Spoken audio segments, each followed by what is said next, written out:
Salam alaikum. On va commencer la série numéro 3, optique géométrique, l'exercice 1. Un dioptre sphérique de rayon de courbure égal à plus de centimètres, ça veut dire qu'on a affaire à un dioptre sphérique qui est convexe, R supérieur strictement à 0. C'est par deux milieux d'indice n égale à 3,5 et n' égale à 1. Donc là, d'entrée de jeu, on peut en déduire qu'il s'agit d'un dioptre qui est divergent, car R supérieur à 0 et n' est inférieur à n. Question A. Sur une figure à l'échelle, placez les foyers F et F'. Donc pour placer les foyers F et F', il va falloir déjà calculer les distances focales objet et image. On a sur la page 2 la distance algébrique SF', c'est tout simplement F', la distance focale image, égale à n' sur phi. Phi, c'est bien évidemment la vergence, égale à n' fois r sur n' moins n. Donc tout calcul fait, on trouve moins 4 cm. Donc pour la distance algébrique objet, c'est moins n sur phi, c'est moins n fois r sur n' moins n. Le calcul donne 6 cm. Et la vergence, phi égale à n' moins n sur r, ou bien n' sur f', ou bien moins n sur f. C'est moins 25 dioptries. Donc là, on voit que la vergence est négative. Ça veut dire tout simplement que, comme je l'ai dit au départ, le dioptre est divergent. Donc là, c'est une réponse à la question A et la question B. Pour la question C, sur l'axe, on place une source ponctuelle en A, telle que P égale à 2R. Donc P égale à 4 cm. La position de l'objet est positive, ça veut dire que l'objet est virtuel. La question, quelle est la position de l'image A'? Donc on cherche P'. Donc automatiquement, on va utiliser la relation de conjugaison. La relation de conjugaison, ça veut dire n' sur P' moins n sur P égale à moins n sur F. Donc, tout calcul fait, on peut en déduire la valeur de P'. P' égale à n' sur n fois P fois F sur F moins P. Donc, le calcul donne P' égale à 8 cm. À partir de P', on peut en déduire que l'image est réelle. Donc, à partir d'un objet virtuel, on trouve une image qui est réelle. La question D, quel est le grandissement transversal gamma obtenu pour un objet de 1 cm de hauteur? Il faut appliquer la règle, gamma égale à np' sur n' fois p. Le calcul donne 3. Donc c'est quelque chose qui est positif. Et supérieur à 1, ça veut dire que l'image, c'est une image qui est droite et qui est plus grande que l'objet. Donc pour en déduire la taille de l'image, c'est la distance algébrique A'B' égale à gamma fois la distance algébrique AB. On en déduit que la distance algébrique A'B' égale à 3 cm. Donc comme je l'ai dit, A est virtuel et A' est réel du même côté que A.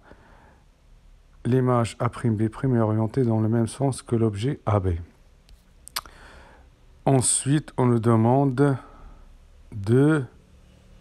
sur la figure, de placer l'objet AB et construire l'image A'B' en faisant apparaître les rayons utilisés.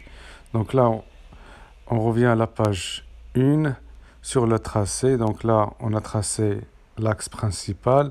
Le dioptre, c'est un dioptre qui est, comme je l'ai dit, convexe, mais qui est divergent.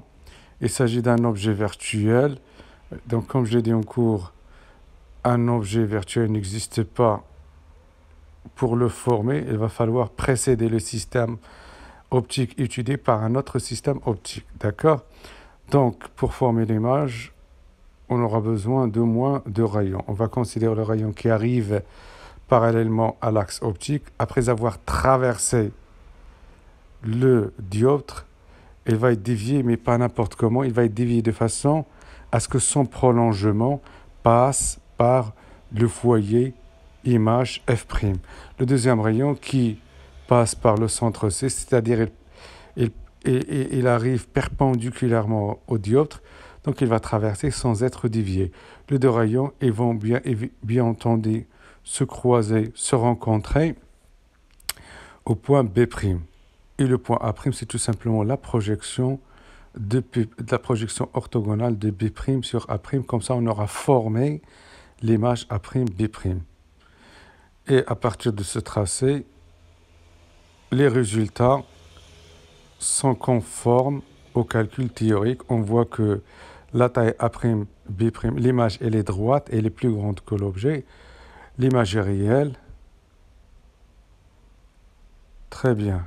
Donc la question 2, reprendre l'exercice avec R égale à moins 2 cm et P égale à 2R.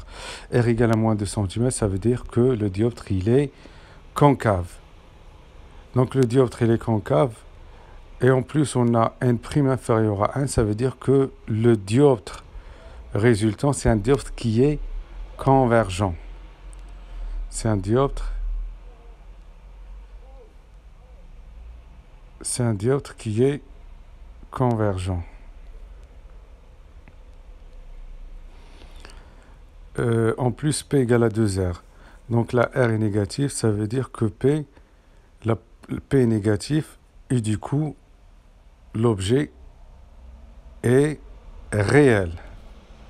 L'objet est réel. Donc, il faut répondre aux mêmes questions. Il faut calculer les distances focales, objet et image. Donc, ce sont les mêmes formules que pour la question 1. Il suffit juste de remplacer R par moins 2. Donc, on aura les mêmes valeurs, mais en opposé, c'est-à-dire F' égale à 4 cm, F égale à moins 6 cm et Φ égale à 25 dioptries. La Φ est positive, ça veut dire, comme je l'ai dit tout à l'heure, le dioptre il est convergent. Pareil pour P', on va utiliser la relation de conjugaison. Donc, on retrouve P' égale à moins 8 cm, ça veut dire que l'image elle est virtuelle. Gamma égale à NP' sur N' fois P égale à toujours 3, ce qui donne une image virtuelle de 3 cm. Ça veut dire que la distance algébrique A'B' égale à 3 cm de hauteur et orientée dans le même sens que AB. Finalement, il faut faire le tracé. Donc là, on va considérer l'axe principal, le dioptre qui est concave, de centre C, de sommet S. On place l'objet AB qui est, comme je l'ai dit, c'est un objet qui est réel. On va considérer deux rayons, le premier qui arrive parallèlement. Après avoir traversé le dioptre, il va passer par le foyer image F'. Il va continuer son chemin. Le deuxième qui va de B et qui passe par C, ça veut dire qu'il arrive orthogonalement au dioptre. Il va traverser sans être dévié. Les deux rayons physiques ne vont pas pouvoir se rencontrer, mais le rayon qui passe par C, qui arrive orthogonalement avec le prolongement du premier rayon, ils vont se couper en B'. Comme ça, on aura formé l'image A'B'. Donc, il s'agit d'une image qui est virtuelle, qui est droite et qui est plus grande que l'objet AB. Très bien, merci.